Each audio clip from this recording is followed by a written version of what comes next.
மொழி பிரச்சனைக்கு இப்போது தீர்மானம் கொண்டு வருகிறார்கள்.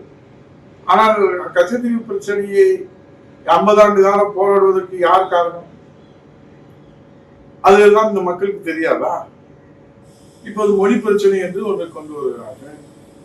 இப்போது தொகுதி வரையறை என்று எந்த அறிவிப்பும் வெளியிடாத சூழ்நிலையிலே மொழி பிரச்சனை என்று சொல்லுகிறார்கள். 100 நாள் வேலைக்கு கர்மாய் வேலை என்று கிராமத்திலே சொல்லுகிற அந்த அடிப்படை மக்களுக்கு சம்பளம் கொடுப்பதற்கு இந்த அரசுக்கு மனமில்லை. கேட்டால் பிறர் மீது பணியை சுமத்துகிறார்கள். நீங்கள் தானே முதலமைச்சர் நிதி அமைச்சரை கூப்பிட்டு நிதி செயலரை கூப்பிட்டு எப்போது வேண்டுமானால் நமக்கு பணம் வரட்டும், முதலில் நிலுவையில் இருக்கிற சம்பள தொகையை வழங்குங்கள் என்று சொல்வதுதானே மக்கள் மீது அக்கறை உள்ள, உண்மையான அக்கறை உள்ள ஒரு முதலமைச்சர் என்று மக்கள் பார்ப்பார்கள்.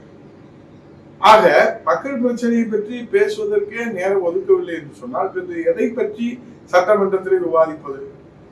ஆகவேதான் இன்றைக்கு சட்டமன்றத்திலே ஜனநாயகம் எங்கே போனது? மாண்புமிகு எதிர்கட்சி தலைவர் அவர்கள் ஜனநாயகத்தை காப்பாற்றுவதற்காக, மக்கள் பிரச்சனைகளை முன்வைப்பதற்காக அவர் போராடி கொண்டிருக்கின்றார்கள். அவருடைய அந்த கருத்தை அவையிலே முன்வைப்பதற்கு தொடர்ந்து ஸ்டாலின் திமுக அரசு சர்வாதிகாரத்தை கடைபிடித்து சர்வாதிகாரத்தோடு ஆணவத்தோடு அவர்கள் செயல்படுகிறார்கள்.